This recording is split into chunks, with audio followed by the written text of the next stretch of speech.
Welcome to First Unitarian Society of Minneapolis, the birthplace of Congregational Humanism. We carry on that tradition of free thought today, dedicated to promoting a free search for truth, meaning, and justice. Our web address is firstunitarian.org. I'm David Breeden, Senior Minister. Welcome.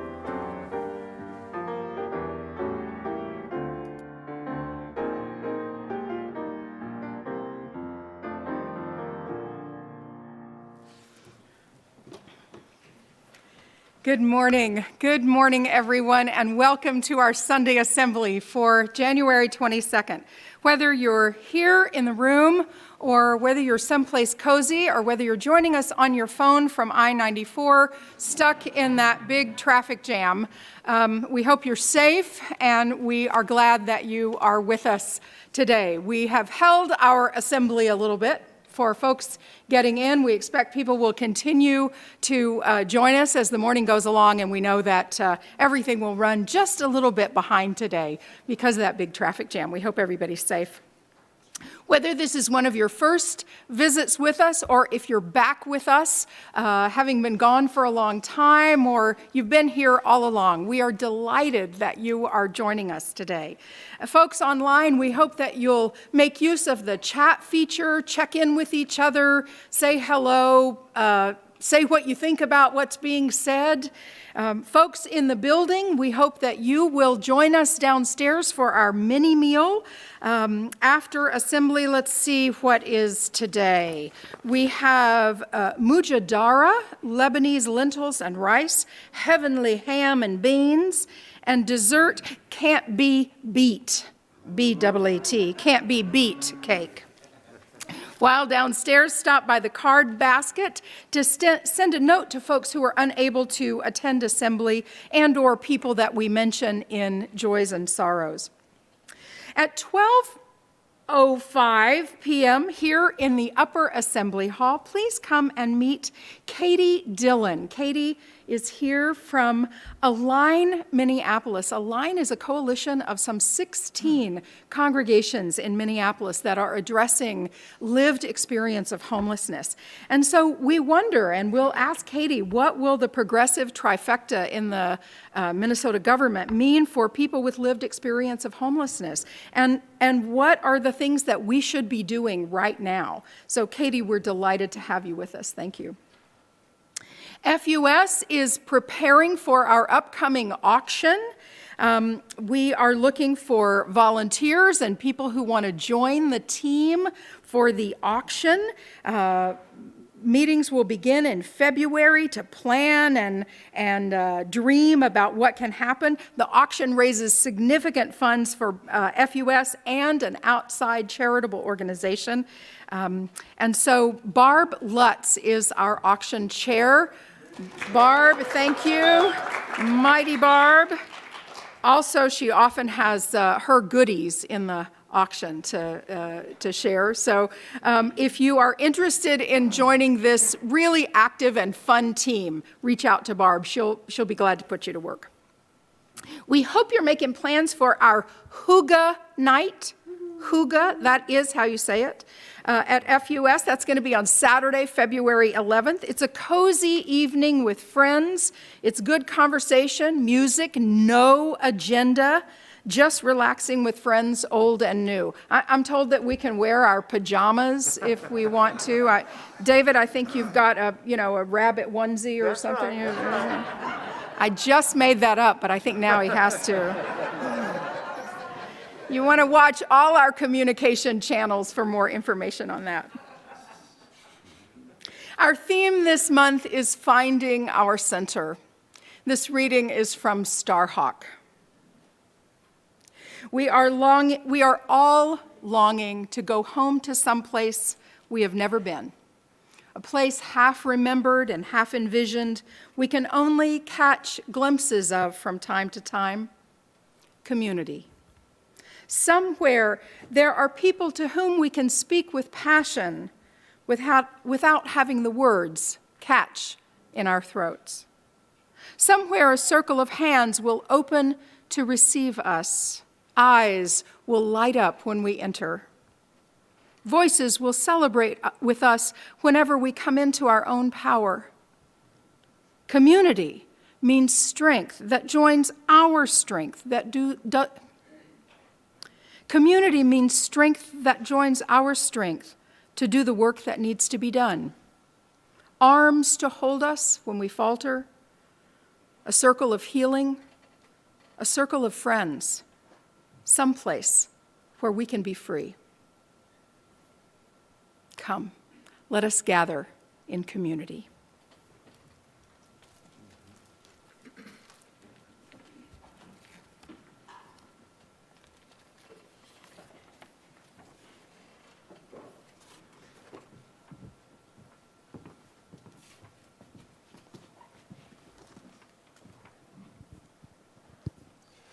Good morning.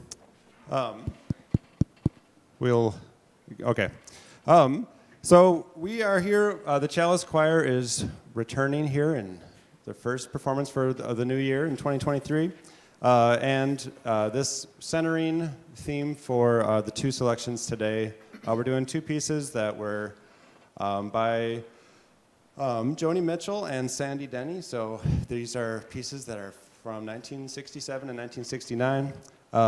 And I think both of these songwriters just really capture this kind of reflective nature that I kind of associate with centering, which is just coming back, being able to, on both sides now especially, just trying to see the whole arc of life and coming back to the same moment with a new perspective. And then Who Knows Where the Time Goes is going to be the piece by Sandy Denny, which has been covered by a lot of people, and also a nice kind of reevaluating life piece of music.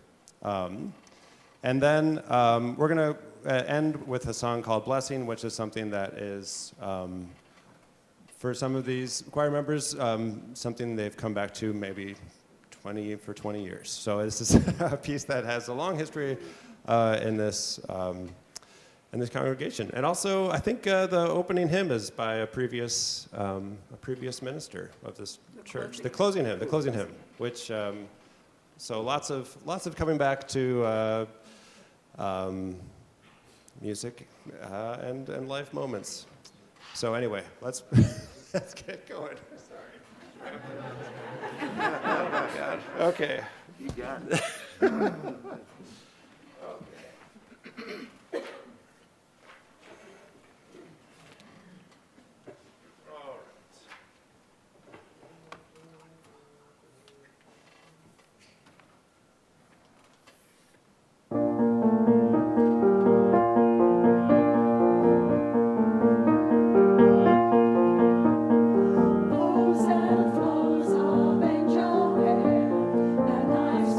Castles in the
habits they say are changed. There's something's lost and something's gained in living every day.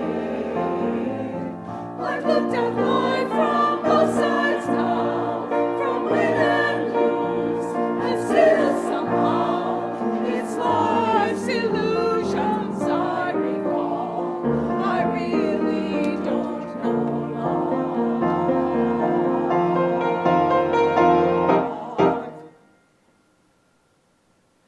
life at all.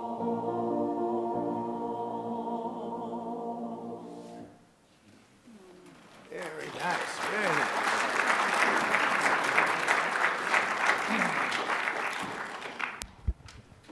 As some of you know, I just got back from my downtown senior clergy pilgrimage to the Deep South from late last night, so I apologize. I will be able to talk Northern again next week. It takes me a while to forget my raisin, as we say in the South. Each week we gather and read one of our 8 UU principles or one of our aspirations of our society. This week, our 4th aspiration, we aspire to support one another's journey toward meaning and connection in the here and now.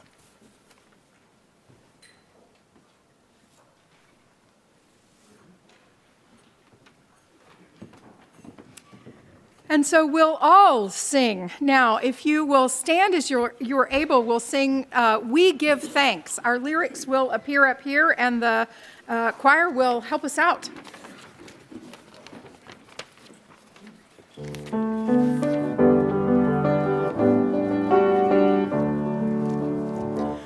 We give thanks for this precious day, for all gathered here and those far away, for this time we share, for love and care. Oh, we give thanks for this precious day. Oh, we give thanks for the old and young, for a time of wonder, joy, and fun.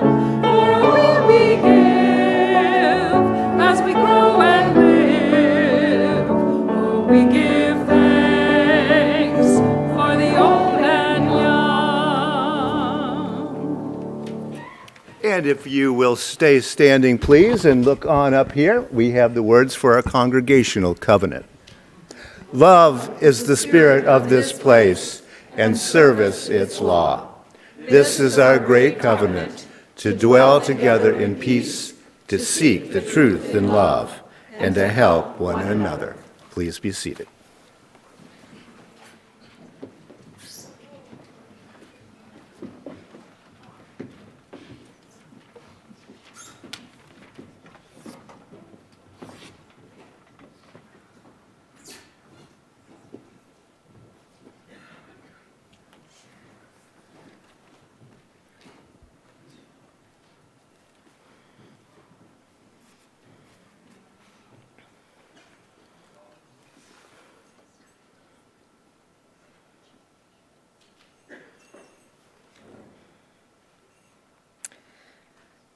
So FUS has been kind of my family's dropping place since we moved to Minnesota.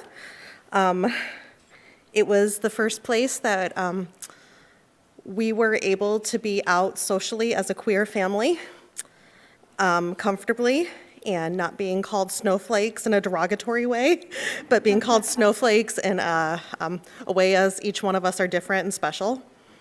And I just think it's very important for the families, other people individually as well, to have a place like FUS to come to. But, you know, to keep us healthy, we kind of need your help. And the easiest way to do that would be to give to our website at firstunitarian.org and click on the Give link at the upper right-hand corner. You can also give on PayPal, the Vanco mobile app, or by sending a check. For those of you who are in the building and would like to contribute, stop by the office after assembly today. Thank you for making the work of First Unitarian Society possible and for a place for families like mine.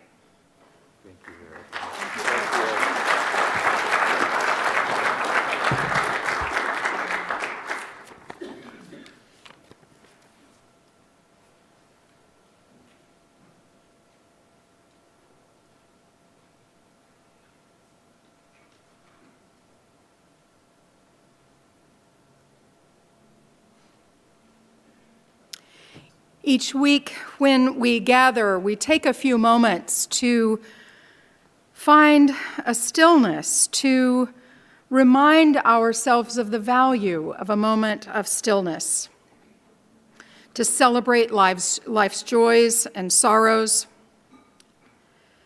to remind ourselves that we hold each other in community. We are a congregational humanist community, and that means we are here for each other,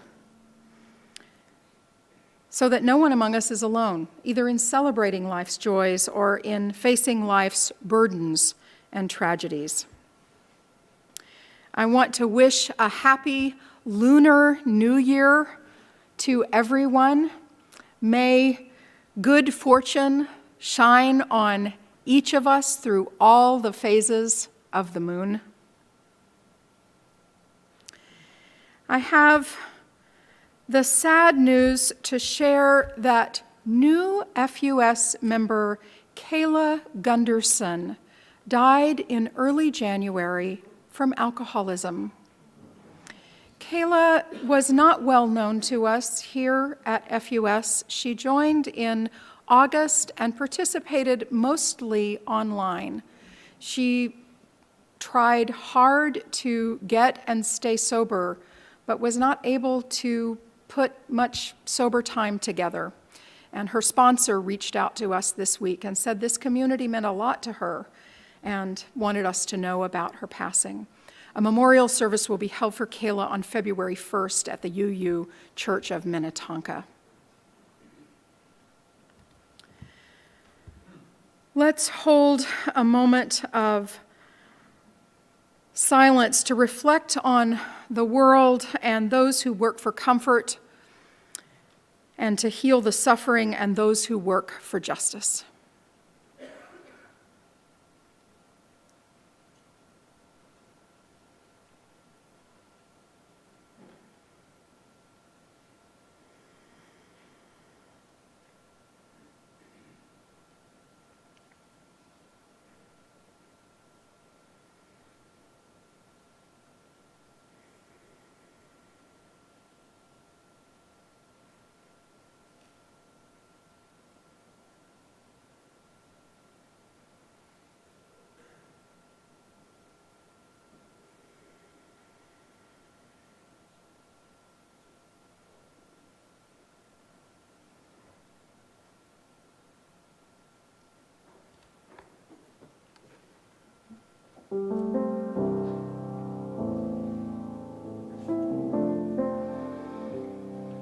When I breathe in, I'll breathe in peace. When I breathe out, I'll breathe out love. When I breathe in, I'll breathe in peace. When I breathe out, I'll breathe out love.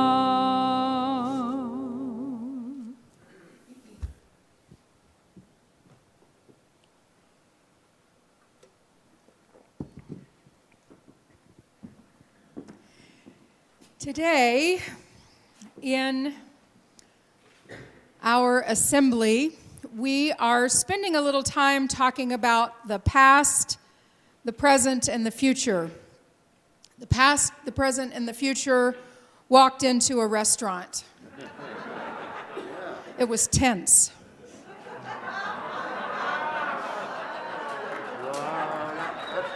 That's just wrong, Kelly. That's just wrong. That's the motto in my household, no joke too cheap. So I have a thought for our young ones in the congregation today.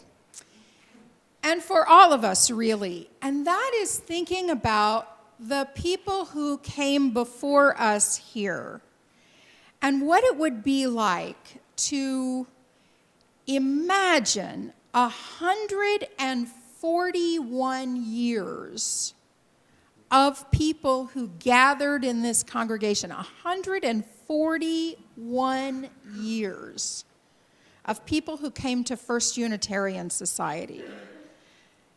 And the young people who grew up here. Now, sometimes in our society, it was adults only. The kids kind of stayed off in the religious education wing. For a while, there wasn't even a religious education wing. The grown-ups came, and maybe the kids stayed home. We don't think that's so cool. We actually think kids belong here, right? So maybe let's say 50 years, the past 50 years of young people being here. There are some people in this room who grew up here as young people. Who are some of the people who came to church here as young people? Some of the grown-ups. There's a few of them who came to church here when they were little people, right? So imagine all of the young people. They wore different kinds of clothes back then. They didn't have phones at all. Certainly not the kind that they could bring with them. Maybe they had the kind that hung on the wall at their home and was attached with a cord. They didn't even have a push-button phone back then. They had to dial it. Have you ever seen a dial phone? No? It's kind of a funny thing. If you ever see one, try to dial it. It's funny. Right? They had different clothes. They maybe didn't have some of the same kind of snack foods that we have now. There were some foods that were very different. But some of the things that we do here at FUS are the same. When you go down to your religious education classes, some of you will go to a class that's about what different religions do, right? Our neighboring faiths.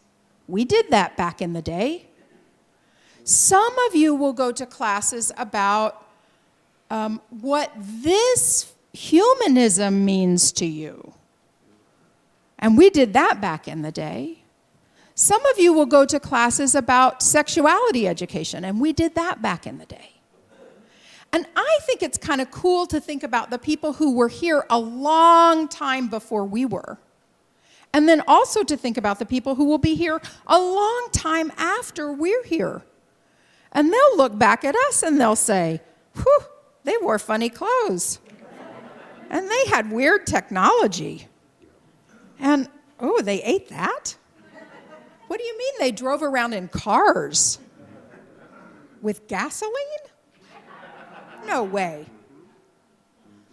So we are just the people who hold this place as a congregation right now.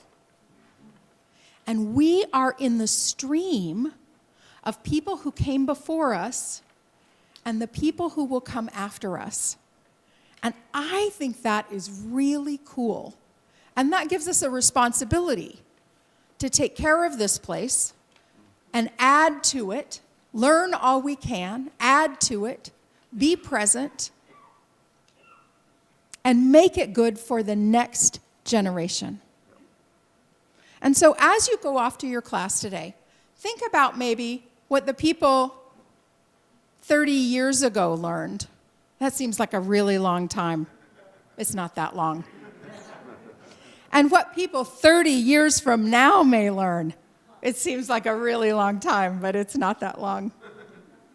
And I think we'll sing you out to your classes. Thanks for being with us today.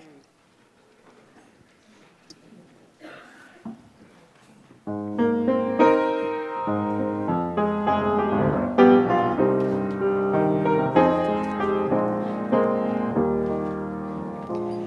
the change you want to see in the world. Be the change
Thank you, Mike. Thank you, Amos. Thank you, choir. So good to have you back in assembly.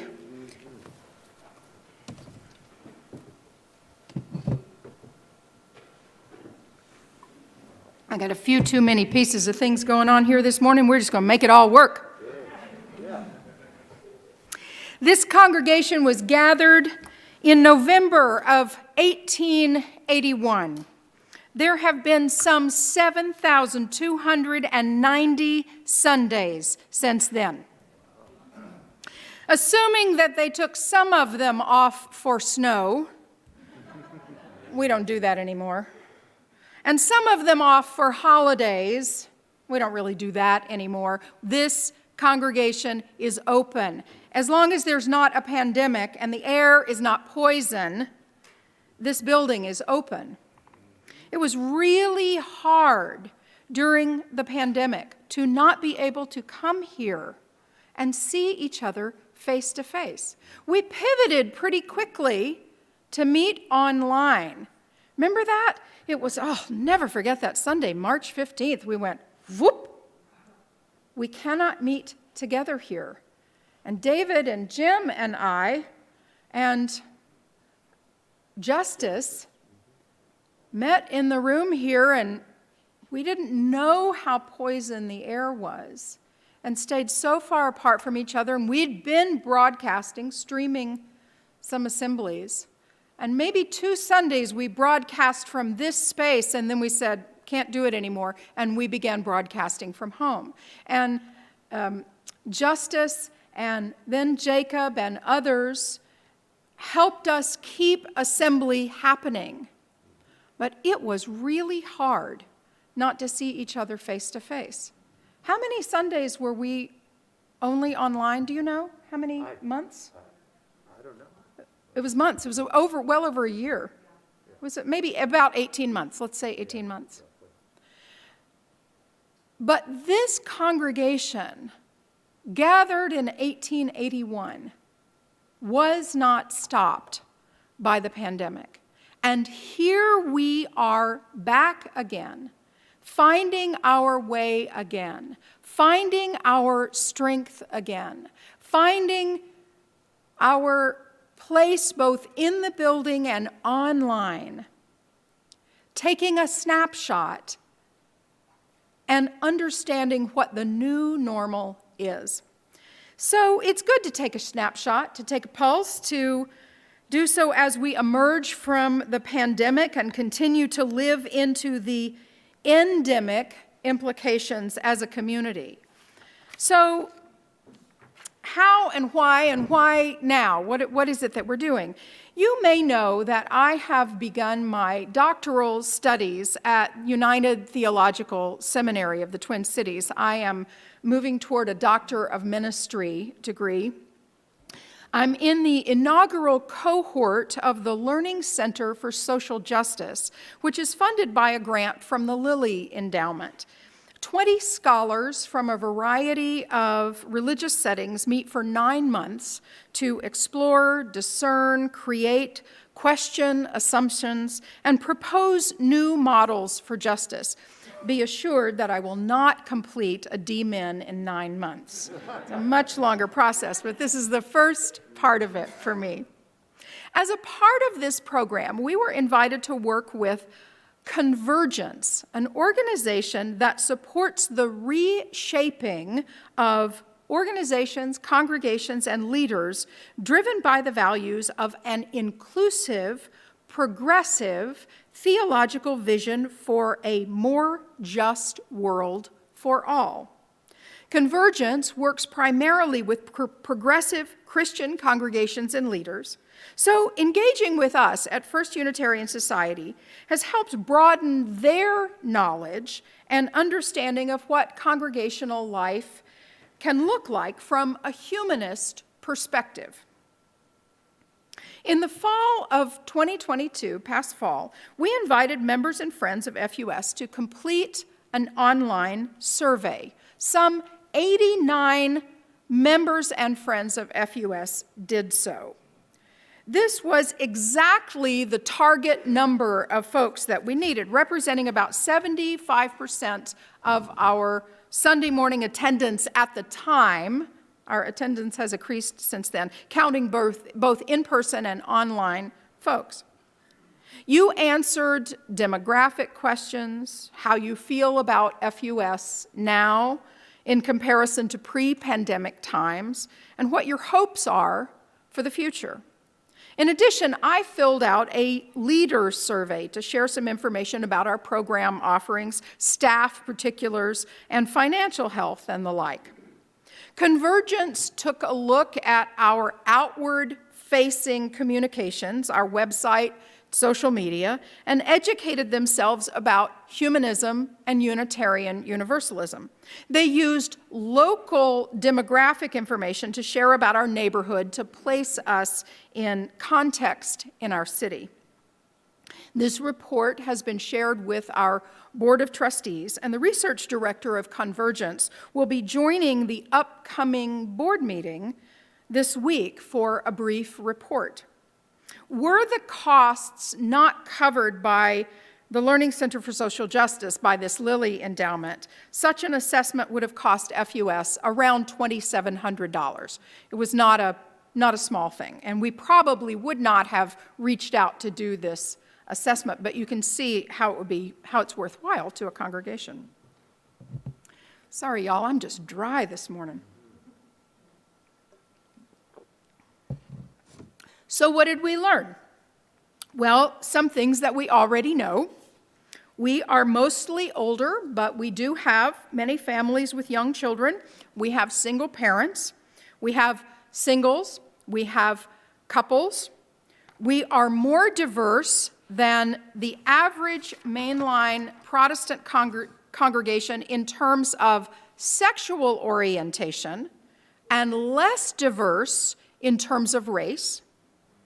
We're highly educated, and we are mixed in terms of income. Survey respondents ranged from newcomers, 1 year or less, to long-timers, more than 10 years. It was a good, broad sample. There's a slide of our map where we come from. We come from all around the metro region. Almost half of respondents live over 5 miles away. Almost 20% live over 10 miles away. Many got stuck in the tunnel, right? That's why we got stuck in the tunnel this morning. It's no wonder that Sunday is our big day and why it's hard to gather an in-person crowd for midweek programming. It's almost impossible to get here in the middle of the week for an evening program without getting on a freeway, right? And we're so glad that we have the online option. We understand this congregation now as both in-person and online. You may be watching us from either down the street or across the country, and we think that's great. Our reach over time and space has to do with our historical identity as a humanist congregation. Of all 10 of the Unitarian Universalist congregations in the Twin Cities metro area, the large and the small ones, we are the most identity-based. In fact, we think we're the largest humanist congregation in the country. There's an old hymn that used to be sung at UU ordinations. Rank by rank, again we stand.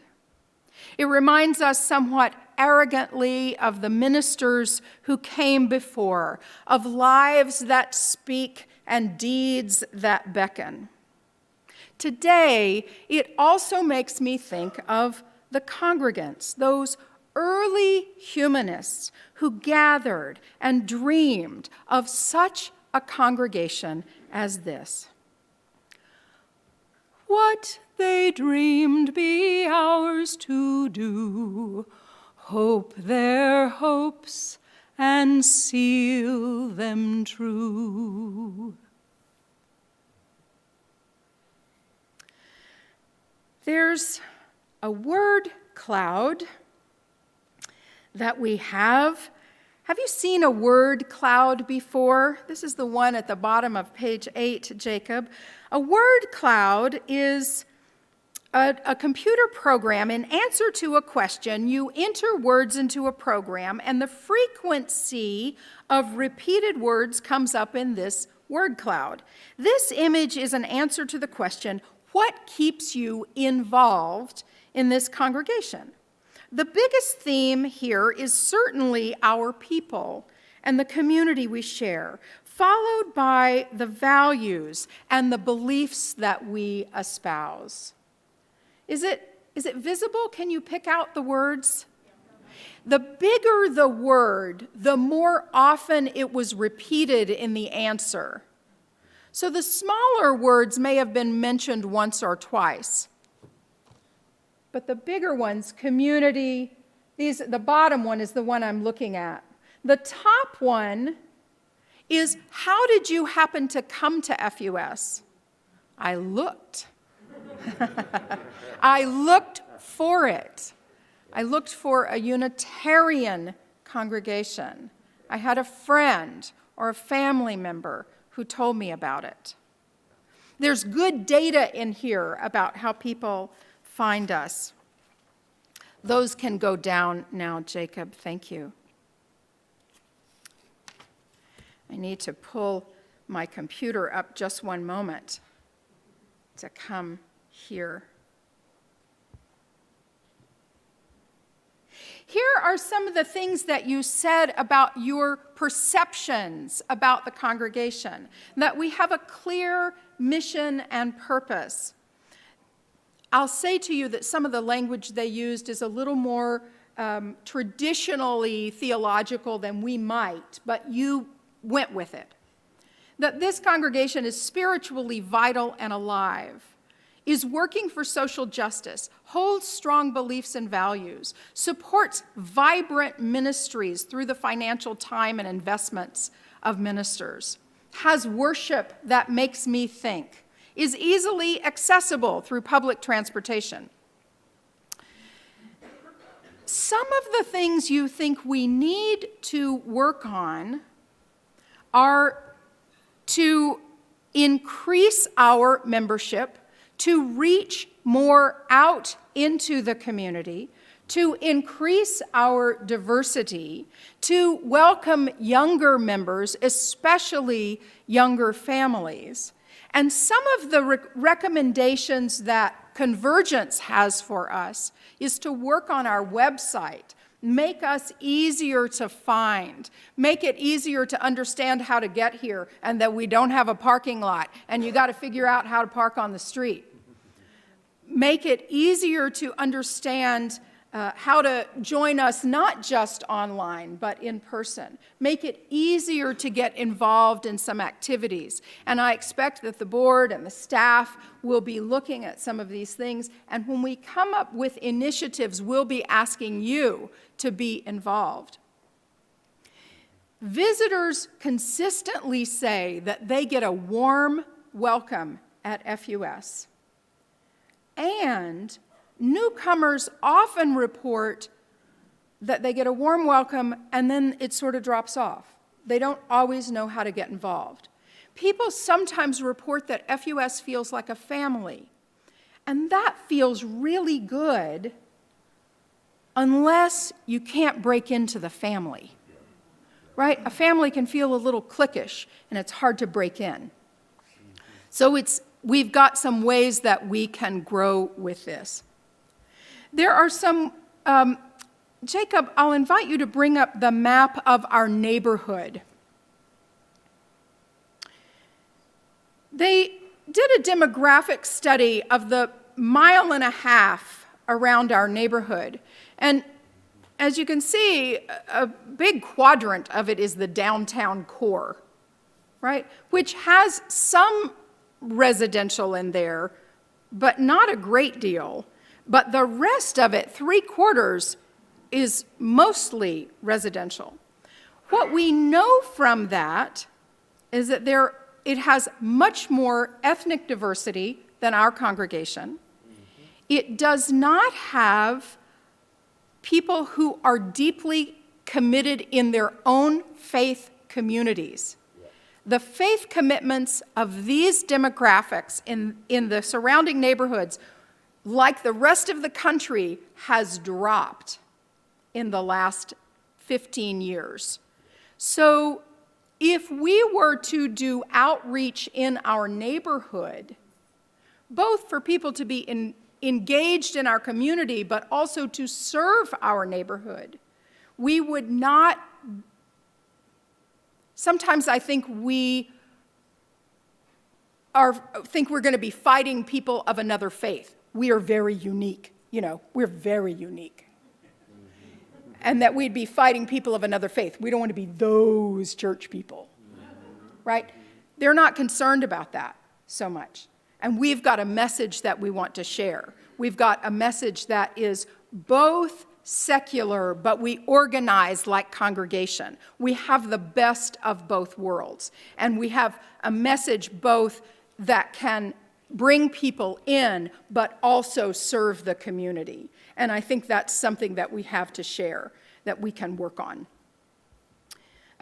Our embrace of progressive values, of LGBTQ+, of equity and inclusion, those are things that we can build on, that we already have in this congregation. And that demographic in those neighborhoods is younger than the demographic in this congregation. And that's an important thing for us to grow on.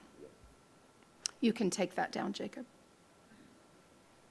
There's so much in this report. I'm eager to continue to work with it, to work with this program that I'm in and create a proposal that will come out of it. We'll see where that goes. I'll be working with David and staff and board and so on. What I think feels really important is, what do we dream? What is the congregation that we dream?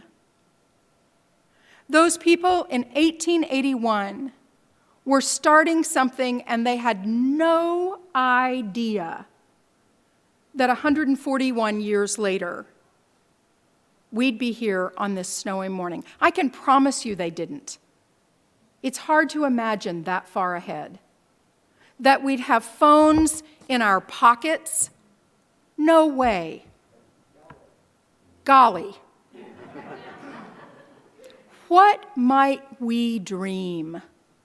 What is the world made whole that we could dream and live into as a humanist, as the largest humanist congregation in this country, the beacon of humanism, with work to do on our own for sure. It's an exciting place to be, and here we are together to do it. What we dream be ours to do, hope our hopes and seal them true. May it be so.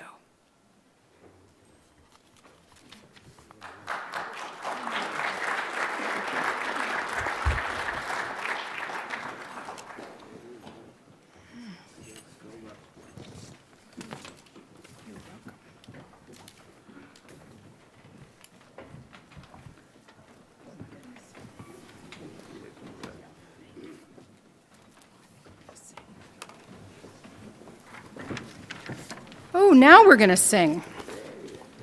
This song, Life Calls Us On, was written by the previous minister here, Kendall Gibbons. Please stand as you are able. You'll have the lyrics up here, and the choir will help us out.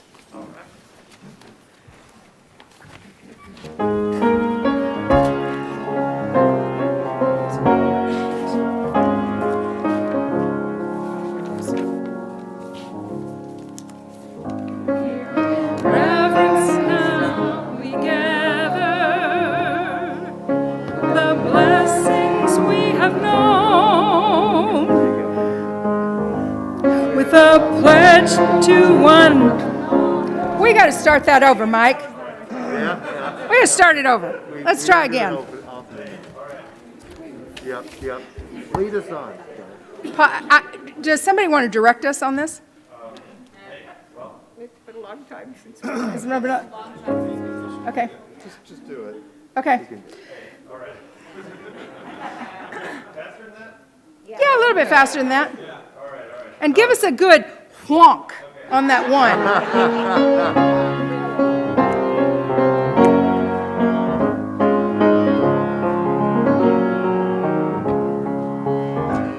In reverence now we gather for the blessings we have known. 1, 2, 3. Here we'll one another,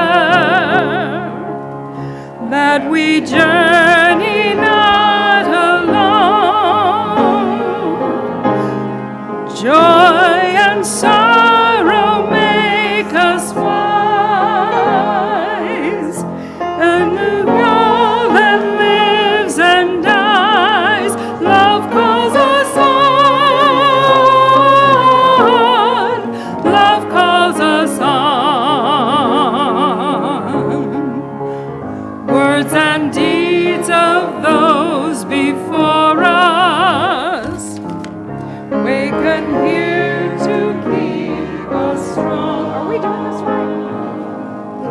When the voice is in the chorus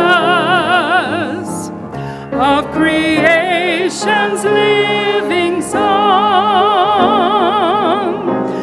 courage bids us lift our eyes upward to the shining skies. Hope calls us on. Hope calls us on. We believe in progress, not perfection. Hey, all right. Yeah. We know how to have fun when we're singing. Thank you, choir. Very Thank you, brave. Mike. Very brave. Thanks so much for working out. Please be seated. I should mention that right before COVID, I did try to pay for a survey like this, and it was about $5,000, and we couldn't afford it. And it's so great that we got that done. Thank you so much, Kelly, for leading us, because we did need to do it, and we couldn't afford it. So there you go. If you will repeat with me, please, are extinguishing the chalice words. We extinguish this flame, but not the light of truth, the warmth of community, or the fire of commitment. All of these we carry in our hearts and in our minds until we are together again.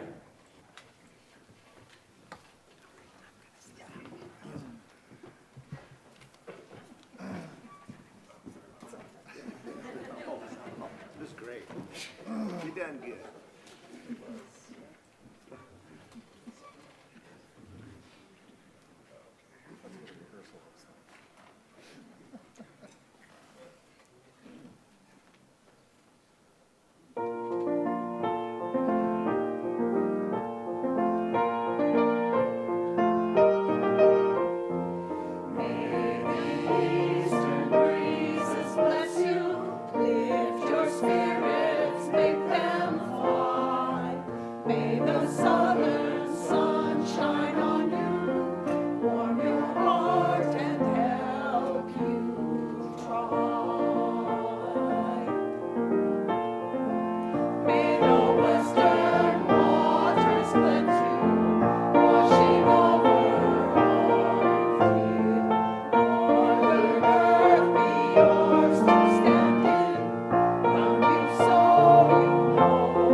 Thank you all. Thanks for doing it.